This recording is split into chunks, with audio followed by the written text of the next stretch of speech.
Um, Good afternoon, friends, and thank you for coming for this session. It's going to be an interesting session in terms that there are so many sessions going on, and I know everybody's time is precious. So first of all, thank you for making the time to come to this session. What is so little different or unique about this session? There is when we talk of transboundary water governance, transboundary water management, managing international river basins, we are always talking sometimes in silos and to people who are talking to each other. The water people talking to themselves and some others talking to them. What we felt this small session that we could do was, to a large extent, when we are talking about transboundary water governance, transboundary water management, it's people out of this water box who actually make the decisions, who go to these to sign these agreements, the treaties. And what does this mean? That there are multi-stakeholders, multiple groups that actually are involved when we want to go ahead in transboundary water management and governance. So, taking this cue and this point, we have done this session in such a way that we have with us 5 very eminent panelists, which I will tell you very shortly who they are, who are representing 5 different sectors in a way, and discussing how do we move ahead in this whole spectrum of managing and interacting and discussing issues where the rivers are going transboundary. The session today is really going to be a presentation on one of the projects that IUCN has been doing, which has been funded by the government of Finland for the past 4 years. It's called the Mekong Water Dialogues, and this project is trying to encompass some of the issues that we are all grappling the world over in terms of how do we get civil society and the private sector in one room, how do we get government people and primary farmers and fishermen in the same room, how do we get voices on the ground heard, who decides, what are the choices, who benefits, all these kind of pulls and pulls that we have been listening in the last 2 days and in the last few years around the world. How do we actually address them at the basin level, at the country and at the regional level? I think this is something is what IUCN, along with many of its partners, is facilitating in the Mekong region. So we felt that what we will do is a short presentation on this project, highlighting some of the issues that I just mentioned, and based on that, we would then go into the panel discussion. The panel, again, we are not going to have very specific questions to the panel. What we have tried to do is, there is a new film which is in fact getting ready as we are speaking this week or by next week on the Mekong, on the whole hydropower development in the Mekong region. Just so that all of you know about this, today the Mekong is the world's biggest hotspots for dam building in the world. If you point your finger, where in the world are the largest number of dams, small, big, medium, being built, they are being built on in the Mekong region. And therefore, I think it's important that we have taken 4 clips from this film, a minute each, trying to give a perspective of each stakeholder. What does the Lao Minister for Hydropower think?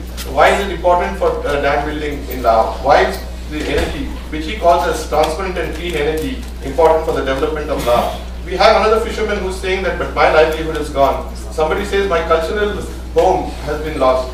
And somebody else says, what is the demand-based management? What is happening? One dam in Thailand supplies electricity to only 3 malls. The electricity that is required for 3 malls in Bangkok. So, this is a question that we have to ask. Do we need to build a big dam, displace, have a problem with the environment, and for what? To give energy for 3 malls alone in Bangkok. We do come with the caveat that IUCN is not against dams, please, but we are against bad science, we are against bad policies. I think that was what we are very, very clear. And we look at each dam on an individual basis and merit. But at the same time, we cannot shut our eyes to the development that is happening in the region. With this, I think I stop now. I will now like to call upon my colleague, Dr. Robert Mathur, who heads the Southeast Asia program for IUCN, to give us a presentation on the Mekong Water Dialogues.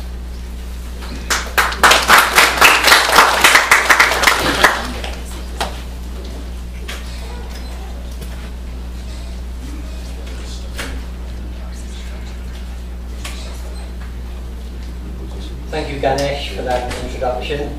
Good afternoon, Excellencies, ladies and gentlemen, colleagues and friends.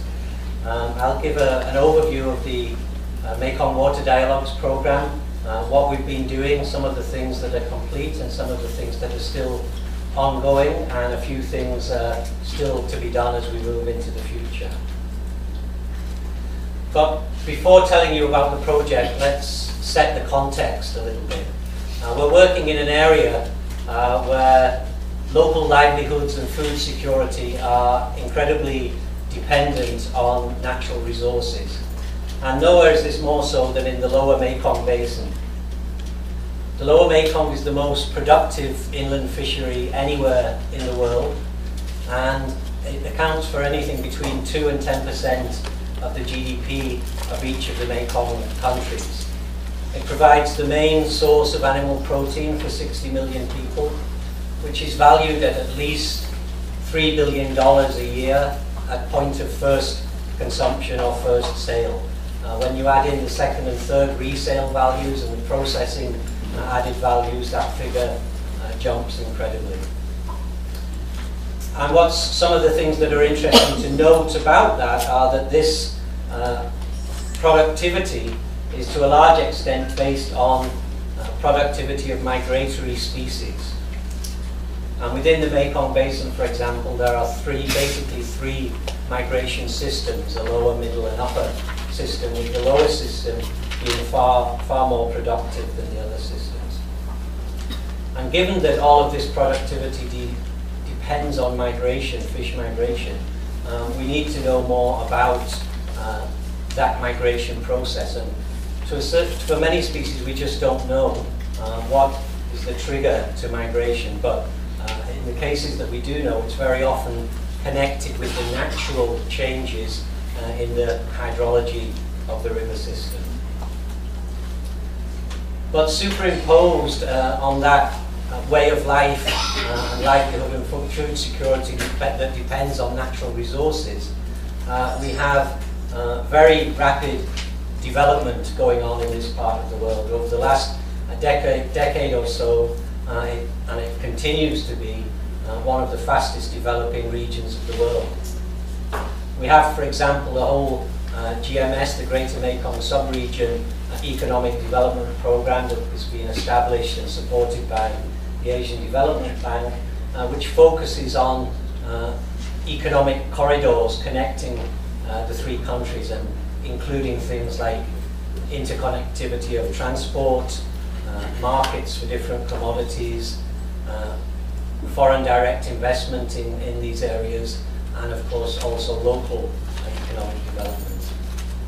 The whole portfolio of the GMS over a 10-year period is something like 300 projects with a value of 30 billion plus. And of course, it's not only the ADB GMS program, but more and more looking to the future, we're now thinking about the ASEAN economic community and that ASEAN integration as well. So some of this growing integration and development includes things like road development. Road development, of course, provides a great spur to local economic development and provides a lot of opportunity. But there are a number of environmental considerations that need to be taken into account as well. Similarly with large-scale commercial, agricultural and plantation development, again, which we're seeing more and more of, decisions being taken about handing out very large areas of land for cash crop monoculture on a large commercial scale without any real strong basis of land use planning, zoning, or even recognition of the prior use of the land by local communities and local rights. Also seeing mining in a number of commodities, including gold, bauxite, copper, both large-scale mining and, in this example, just small-scale mining, which is very much polluting the local rivers in this part of the world. And one major issue that Ganesh has already alluded to in the introduction is, of course, hydropower. There are a vast number of dams already in existence in the Mekong region, and there are a lot more planned Some of the ones of major concern are the planned dams on the Mekong mainstream, and we'll talk a little bit more about those later on. So, again, just to set the context a little bit from another perspective as well. So we know this area is very important for local livelihoods and productivity of nature. We know it's very important in terms of growing economic development and investment. But what do we really know about the species biodiversity and the ecosystems that are underlying and supporting all of this? When we started this Mekong Water Dialogues program, if we look at the current state of knowledge of freshwater species in the Mekong region at that time, as a few examples, of the 13,000 species of freshwater fish in the world, over 1,000 are known from the Mekong. But only 76 have been assessed according to IUCN Red List criteria to understand whether or not they're threatened with extinction or what is the future likely to be for these species. Similarly, with the globally described 5,000 species of freshwater mollusks, the Mekong is recognized as a center for mollusk biodiversity. It's very important for local food security, and yet no species at all in this region had its status assessed. Of the 6,000 or so aquatic plant species, only 5 species in this region had their status assessed. Over the last 4 years, the IUCN team, this is not Mekong Water Dialogues program, but it's very important information for us to use in this program, has done a big assessment of over 2,500 species.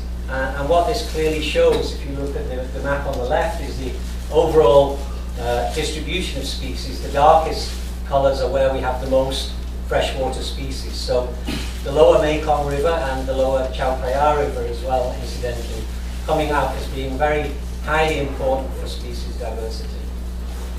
If you look at the one in the middle, that's the threatened species. Again, we see that the lower Mekong is really the most critical area for the threatened species. And if we look at the graph, the figure on the right, that's the data deficient species. And we see the highest accumulation of data deficient species is actually in the Red River between northern Vietnam and China. But overall, it was found that around 13% of species, freshwater species, in the Mekong are currently threatened. But perhaps more importantly, 37% were data deficient. We still don't have enough information to say how they're doing. And so we can start to look at the threats to the rivers, wetlands, and the freshwater species that undermine local food security and local livelihoods. And I don't need to go into the details of these things. You all know all about these issues: overexploitation, water pollution, habitat degradation, invasive species, flow modification, and their impacts. But in the context of Mekong Water Dialogues, what we're looking at is more the underlying governance issues, because at the end of the day, this program is all about improving governance. So what do we see as some of the current shortcomings of the existing governance? Inadequate policy and inadequate law in some cases, inadequate institutions and processes, both at national and at regional levels. Or in some cases, we have well-intentioned but poorly implemented laws, institutions and processes. And often this is at least partially caused by a lack of capacity to implement those laws and processes. A very common thing that we see is that different agencies at all levels, at the level of ministries, at the level of provincial line agencies, have unclear mandates and very often overlapping and confusing mandates. Planning is still, for the large part, done on an individual sectoral basis with very limited cross-sectoral collaboration. Mechanisms to promote the involvement of civil society stakeholders are lacking, and again we see this at all levels, whether we look at the subnational level, at individual wetlands, or at individual catchments or river basins, or if we look at the transboundary level and use the example of the Mekong River, which is the largest transboundary river in Southeast Asia. And we see that there are very little in the way of formal platforms and mechanisms to ensure that this stakeholder involvement is implemented. At the same time, many of the rivers and wetlands in these countries have no or unclear legal status and therefore are effectively open access resources. And at the same time, the traditional management practices or customary governance mechanisms that may have been in force in those areas are actually breaking down because of the external pressures coming from modern society and modern development. So, in all of that context, what is the Mekong Water Dialogues doing? Well, we're trying to improve water governance in the Mekong region as a way to enhance livelihood security as well as human and ecosystem health. We're trying to facilitate transparent and inclusive decision making around water resources, and we're trying to promote collaboration between government, private sector and civil society. Mentioning governance a lot, I think it's important that we share a common understanding of what we're talking about, and at least within our project this is what we mean. Governance at the end of the day simply boils down to who has the power to make decisions and how they make them, who has the power and responsibility to implement those decisions and how those decisions are implemented, and who is held accountable and how for the implementation of those decisions. So we can see it has certain components, policies, laws, institutions and processes, and the qualities of governance that we often talk about in terms of predictability or the rule of law, transparency, participation, accountability. As Ganesh mentioned, this Mekong Water Dialogues actually started in 2008. The first phase ran until August 2010. The very first steps were the setting up of national working groups in each country, and the emphasis was on trying to get both government, NGO and private sector involvement in those working groups. Then, under the auspices of those working groups, we commissioned a number of desk studies to assess the most pressing water-related issues in each country that the National Working Group would like the project to address. We then had a series of stakeholder workshops around each of those issues, that, including local and national dialogues, and in some cases these fed into policy reform processes, not in every case though. So in terms of the outputs, and I won't go through these in details of that first phase, we had, as I said, a number of dialogues and workshops, and you can see some of the examples there. We produced a number of knowledge products, studies and publications, and again you can see some of the examples there. I'm not going to read them all for you. And we had some policy outcomes and impacts already clearly in phase one. So for example, in Laos we were managed to provide stakeholder input into the development of the decree on river basin organizations. We were able to provide stakeholder input into the new national water policy and national water strategy. We were able to work with the Lao government for the Lao government's accession to the Ramsar Convention and designation of their first 2 Ramsar sites. In Cambodia, we can't claim entirely the credit for this by ourselves, but we were part of really a coalition of different interests raising different issues about the Tonle Sap, which have led to some very high-level government action on the Tonle Sap. At the regional level, we worked closely with the MRC, including providing, again, stakeholder inputs from our national working groups, from our network of partners in each country, into, for example, the Basin Development Planning process. And also we worked quite a lot behind the scenes in the MRC Summit, working on the statement by the Prime Ministers and the statement by the development partners, for example. So as we move into phase 2, we have some clear expected results. Phase 1 seemed to address a very wide range of water-related issues, and in phase 2 we agreed to focus it a little bit more and really make river basin organisations and wetlands the main thematic focus for the project around which we would do all of this governance work. So there are four main results that we're looking for. The first one, that the National Working Group members participate in the management of water resources and really have an influence at decision making at the national level. The second one, and this is really where the bulk of the effort I think really lies, to ensure that the livelihood concerns of local communities are integrated into decision making both in river basin organisations or river basin management and in wetlands through multi-stakeholder dialogues. It's then important that all of this process and the lessons learned from it is properly collated and documented and shared with others, and that others are encouraged to then make use of this information and lessons learned in the wider region. And at the same time to try and build strategic partnerships and alliances to promote water governance. Of course, one project can only do so much, so we have to really work together with other partners in the region. So thinking back to what I said about our understanding